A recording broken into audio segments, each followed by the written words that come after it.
Hi, and welcome to this video on decimals.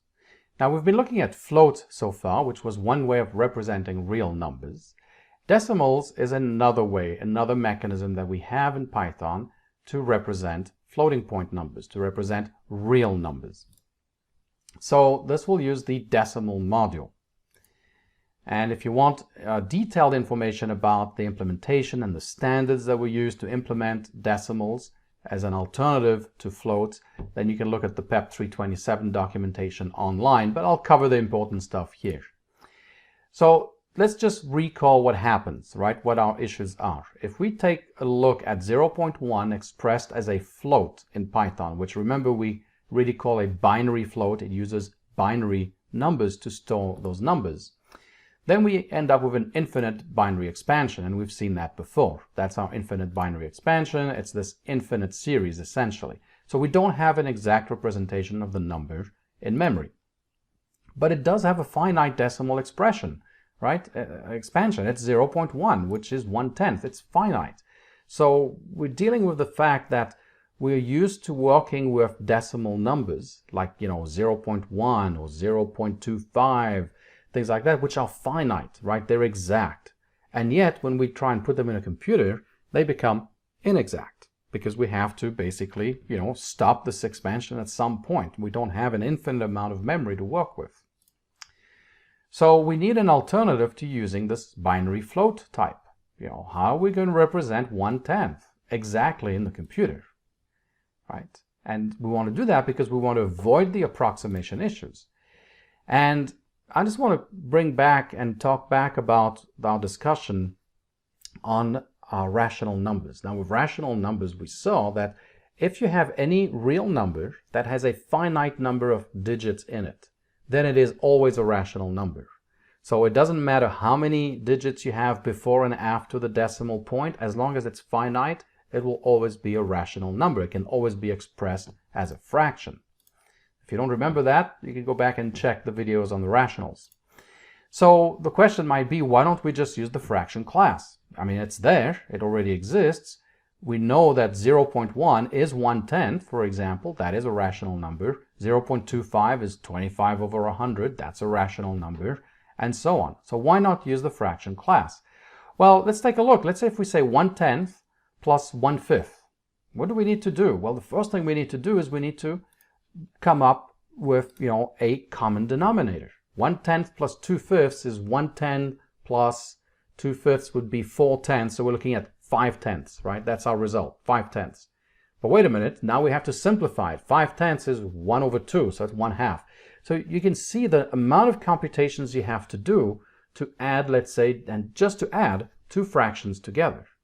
So it takes up, a lot more computational effort, and also requires more memory because you need to store these things as you're doing the computation, right? You need memory to store the common denominator. You need, some operations to go ahead and calculate the common denominator. Then you need to do the simplification after that. So it's more complex. It requires extra memory. Compared to a float, it is much slower. So it's not ideal. Is there a better approach to that potentially? So the next question you may ask before we get on to is there a better approach is, why do we even care about this? Why don't we just use binary floats? I mean, yeah, it's not exact, but 0.1 might be 0.100, a bunch of zeros and a few digits after that. That's close enough, right? Maybe we're off at the 17th or 18th digit after the decimal point. Big deal. Well, in some cases, actually, it is a big deal, right? Whether a number is small or big kind of depends on the context. It kind of depends.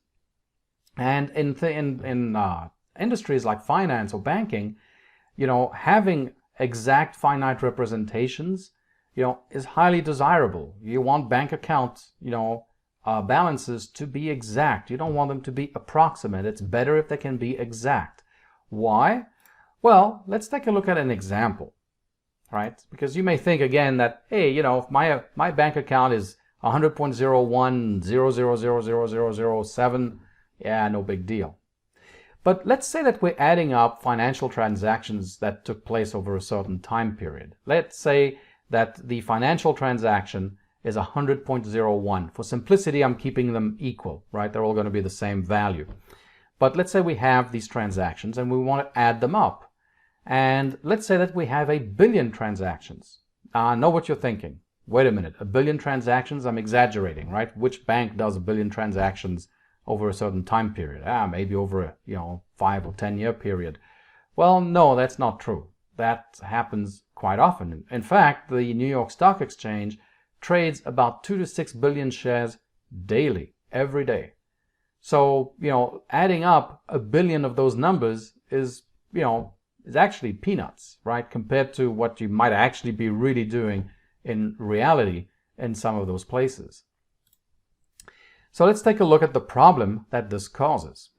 So let's say 100.01, and so this is the float, the binary float representation. As you can see, we're off by a tiny amount, like right over here, right? So the problem, though, is when we add up these things. And the problem is that this inexactitude that we have compounds as we do more and more operations. And it's this compounding that causes the problem.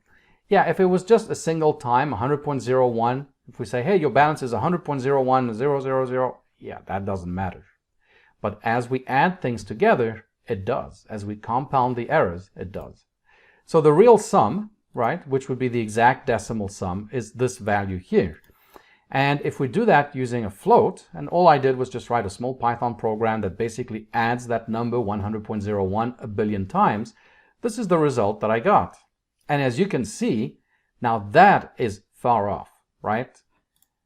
It is $1,238 off, which is a big deal.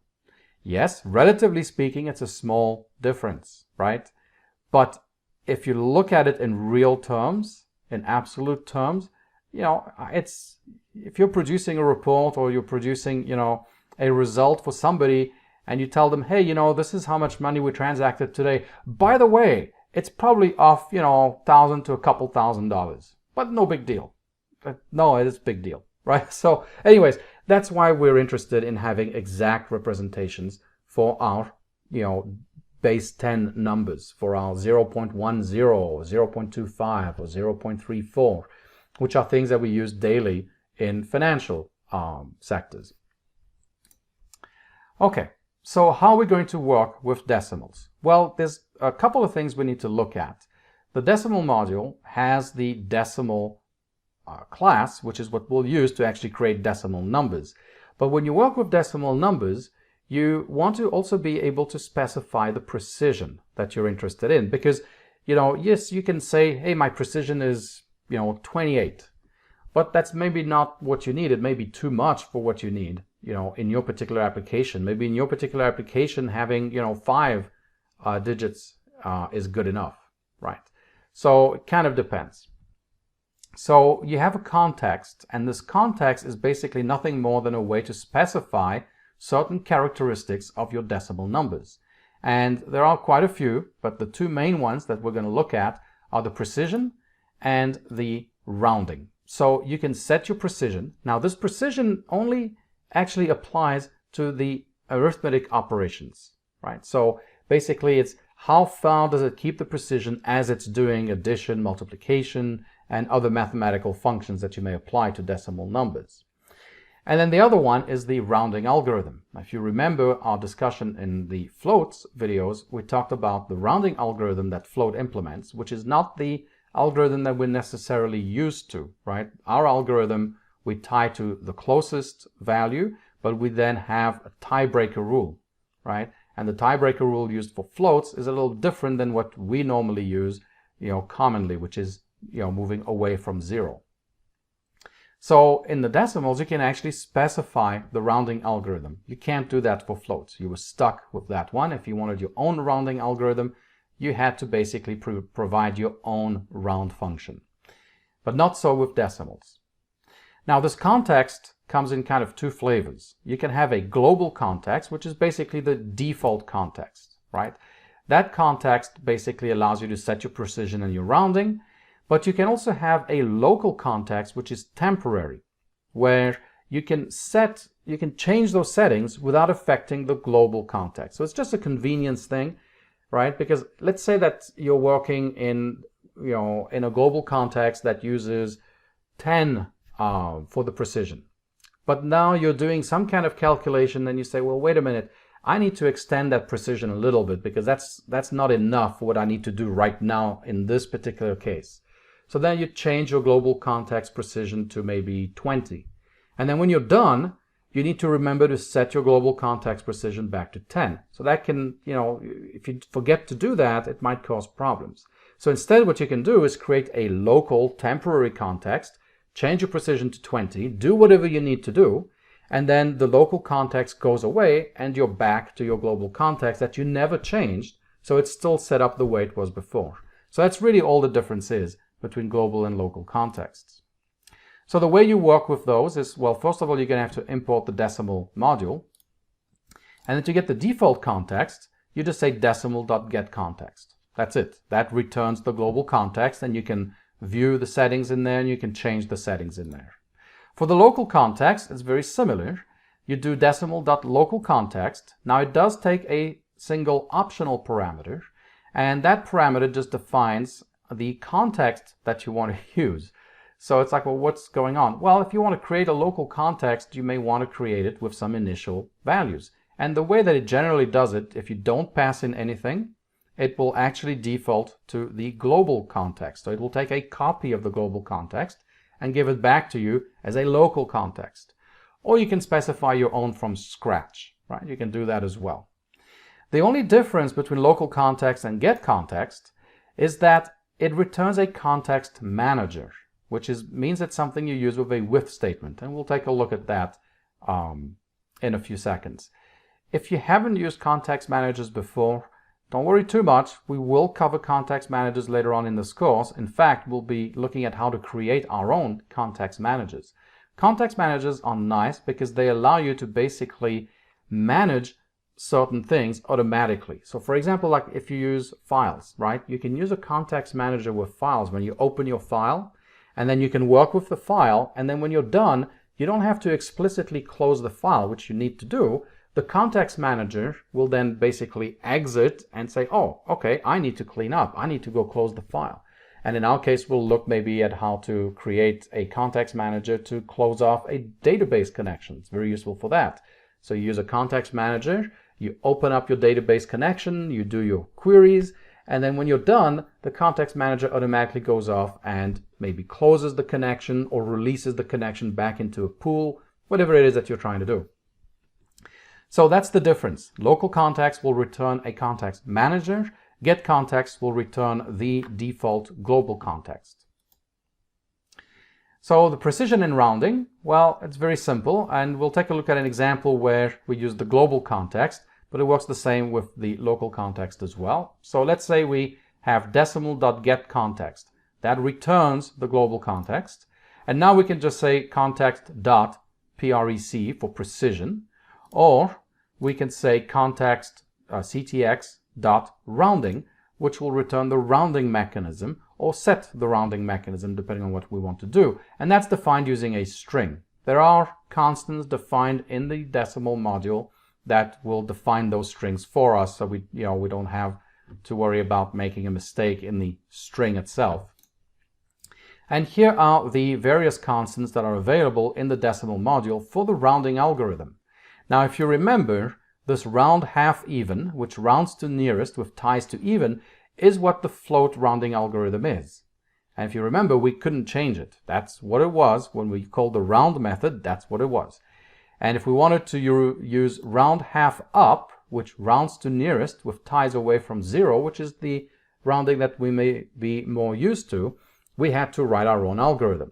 Well, that's not the case with the decimal module. Decimal module provides us these two rounding algorithms and a bunch of others as well. So depending on your use case, you can pick what you want.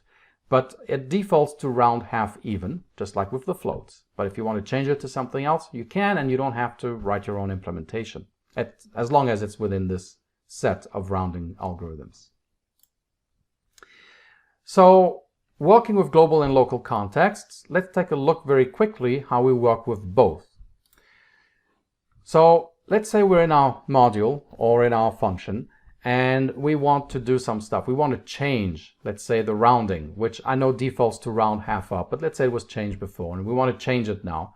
So we'd say decimal.getContext. Now remember, this is the module. GetContext is a method in that module, so we don't have an instance of a class at this point. .rounding equals decimal.roundHalfUp, right? So this getContext returns the global context. We look at the global context rounding attribute, and then we set it equal to some value. And then everything we do from this point forward will use the current default context, which means it will use roundHalfUp. Right? Everything we do from this point forward until we change the global context again. Unless we use a local context. So for a local context, the way it works is that we call decimal.localContext, which will create a copy of the current default context and return it as a context manager. So we say with decimal.localContext as CTX, and now CTX is the context, and we can set different things. So now we could change the precision and say, well, that's equal to 2, or the rounding, and we can change the rounding. And then every operation we perform here within this with block will be within that local context, right? So the global context may have a precision of 28, but this local context may have a precision of 2 only. Once you've finished, once you exit this local context, any operations you perform afterwards will be again based on the global context, which hasn't changed. So it's a little more convenient than changing the global context, doing your computations, and then changing the global context back to what it should be. So let's take a look at some code, which we'll do in the next video. See you in a bit.